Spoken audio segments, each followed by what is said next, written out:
My name is Caroline Miles, and I never imagined that a quick trip to the store would be the last time I'd feel the ground beneath my feet. It was a warm fall afternoon in Seattle, just enough breeze in the air to carry the scent of cedar and distant saltwater from the sound. I'd taken my old bicycle rusty, but loyal for a spin down to the Pike Place Market. I remember how light my heart felt, humming some forgotten tune, weaving through traffic like I'd done 100 times before. I was halfway through the crosswalk at Pine, and second when everything changed. There was no warning. One moment I was pedaling across the intersection, and the next there was a thunderous screech of brakes, the sickening crunch of metal, and then nothing. No pain. No sound. No time. It was as if someone had yanked me out of my body, like pulling a thread through cloth. I remember the feeling distinctly swift, sudden, and oddly painless, like falling asleep but in reverse. I hovered above the chaos, watching a crowd form around a crumpled figure on the street. It took me a moment to register that it was me. A woman screamed. A man shouted into his phone. A red delivery truck stood still in the intersection, the driver trembling, hands on his head. People moved like they were underwater slow, disjointed and blurred. But I wasn't afraid. Not at all. In fact, I felt calm, completely removed from the panic, detached like an observer. I wasn't floating in the air so much as being suspended in a realm that had no direction. My consciousness expanded, and I could suddenly perceive things I'd never noticed before. The emotions of the people nearby, the energy swirling around their bodies, the faint glow of their souls. I don't know how I knew these things. I just did.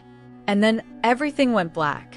Not black like the absence of light, but black like the presence of something else. A soft, velvety darkness that wrapped around me like a blanket. There was no fear, no cold, no sound. Only stillness, silence, peace. I don't know how long I was there. In that space beyond space, that time beyond time. It felt eternal and fleeting all at once. I wasn't thinking in the usual way. I wasn't even Caroline Miles anymore.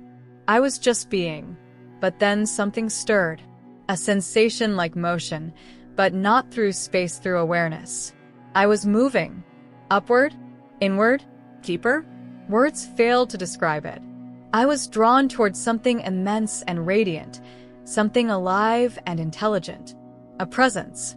And as I drifted through this darkness, I began to remember. Not memories from my earthly life, but something far older, familiar, like I had been here before. Tears streamed down not from pain, but from recognition.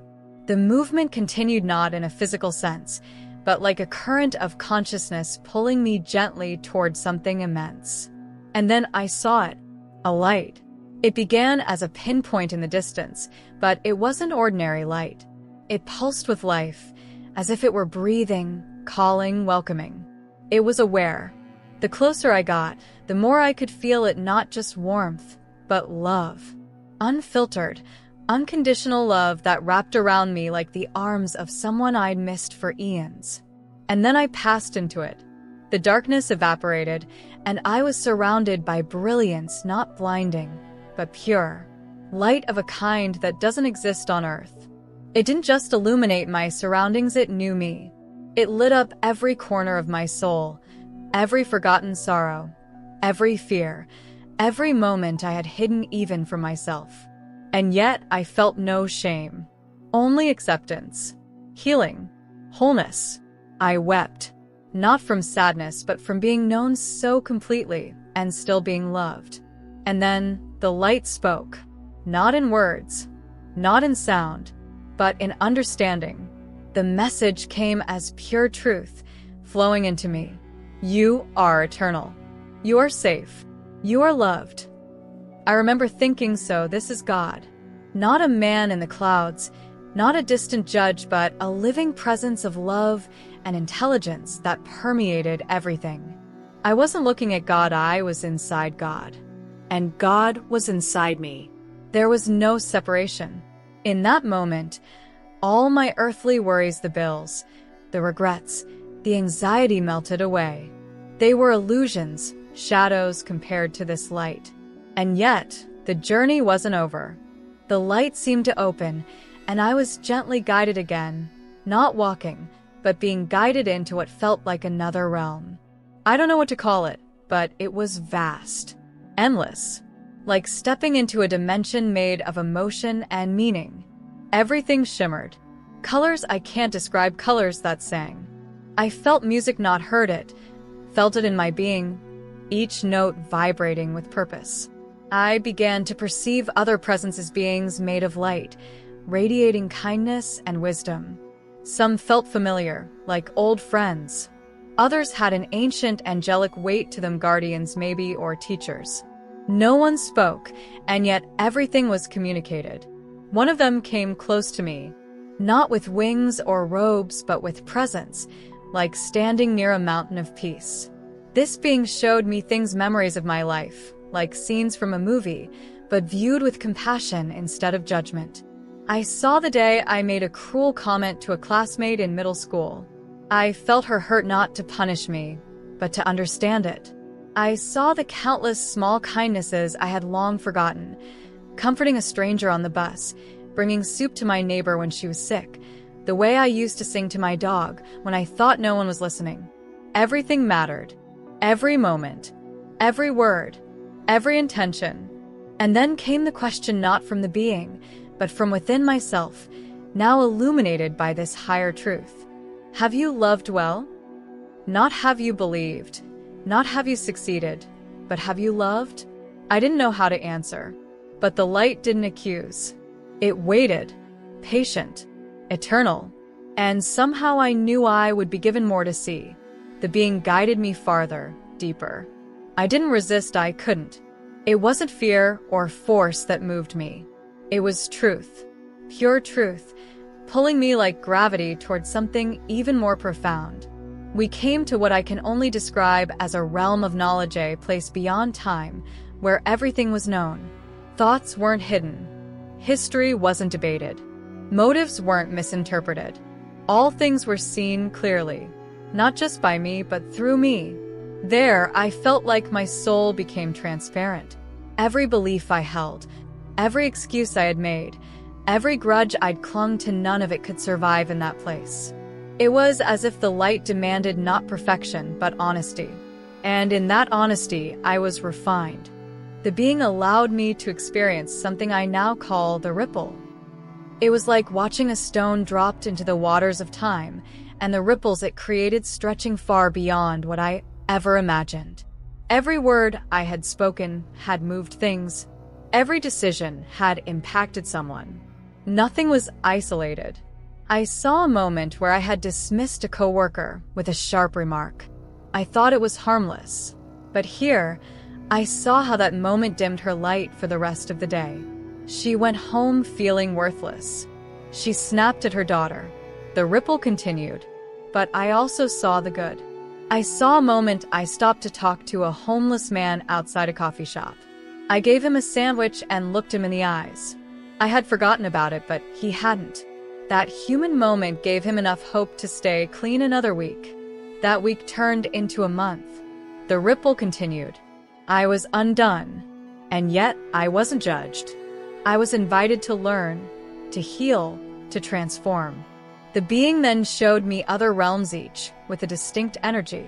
One was a place of learning, where souls gathered like students in light-filled halls. Another was a realm of rest, peaceful like a meadow stretching forever under a sky of gold. I passed through a place that seemed to be for souls still confused or lost, where healing was happening slowly, gently, lovingly. But then I sensed a different place. Not darkness, but density. A realm where souls who had turned inward, choosing selfishness and cruelty, dwelled. They weren't tortured, but they were alone, isolated by their own choices. They hadn't been sent there, they had resonated there. The being explained, not in words, but in pure knowing. Love is the highest frequency. To reject it is to isolate yourself from everything that is real. It wasn't punishment. It was consequence. I wanted to cry out, to beg these souls to open themselves to love. To let go of the anger, the fear, the ego. Some were beginning to awaken. Others refused. But hope remained, even there. Because here, I saw the truth. No soul is ever abandoned. Even in the farthest reaches of isolation, the light still called. Softly. Patiently. And then the being turned to me. I felt the question rise, once more, not like a command, but like a fork in the road. Will you stay, or will you return? I hesitated. I wanted to stay. Everything in me wanted to melt into that light forever. But then, I saw her, my sister, Rachel, kneeling by a hospital bed, her hands trembling, her face buried in her palms, crying out, "Please, God, don't let her die." And I remembered my mother, my students, My dog. my best friend who still needed that conversation we never finished. Suddenly, I knew I had to go back. Not because I was forced, but because love was pulling me home. The moment I chose to return, everything shifted. The being didn't argue or resist. Instead, I felt what I can only describe as a blessing, like being kissed on the soul. It was a farewell, without finality. A promise etched into light. You are never truly separate from this. And then the descent began. I didn't fall exactly. It was more like compressing, shrinking back into limitation. My senses dulled, the colors faded, and the music grew distant. The expansiveness of the other realm folded inward until I felt myself wrapped in something heavy, something dense. A body. The pain returned all at once, sharp and roaring like 1,000 alarms going off in my nerves. I gasped only to realize I was intubated. Lights above me. Machines beeping. The sterile scent of antiseptic and metal. I had returned to Earth. I later learned I had been in a coma for 2 days.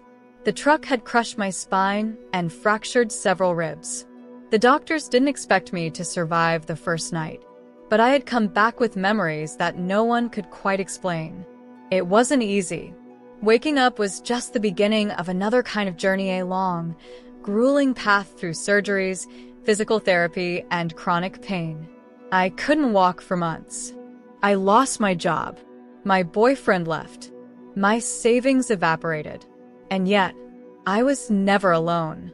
Not really. There were moments, especially in the darkest hours of recovery, when I would feel it again. That presence. That light. It would show up in the quiet moments. In the nurse who stayed a few minutes longer to talk. In the stranger who sent a card after hearing my story. In the way the sunlight fell across my bed and made everything shimmer just a little. I began to write about what I had seen. Not because I wanted attention, but because the memories burned inside me like sacred fire. I had to share it, especially the part most people don't believe. That we are loved. Completely. Eternally. Now. I started small journals, local groups, a community blog. And then one day, someone invited me to speak at a hospice center. I told my story to a room full of people preparing to die. I watched their faces change, not from fear to certainty, but from fear to peace. That's when I understood my mission. I hadn't returned just to survive. I had returned to remind. To remind people that their lives are not small. That every moment ripples. That love is the only thing we carry beyond the veil. I'm not the same Caroline I was before. I used to live for the next weekend, the next paycheck, the next distraction. Now I live for connection, for stillness, for beauty. I see the divine in everything now, in children playing, in trees swaying, in broken people who still manage to smile. There's one more thing I need to tell you, something the light etched into me like a sacred seal. You don't have to die to wake up. We carry heaven inside us. It's not a place far away, it's a frequency we can touch, here and now, if we slow down enough to listen. To feel. To love. And when I finally die for real this time, I won't be afraid. Because I know what waits. It's been nearly 10 years since that truck struck me in the middle of that Seattle crosswalk. The scars on my body have faded, though some aches still linger on rainy days. But the real changes, the ones that matter, are etched in places no X-ray can reach.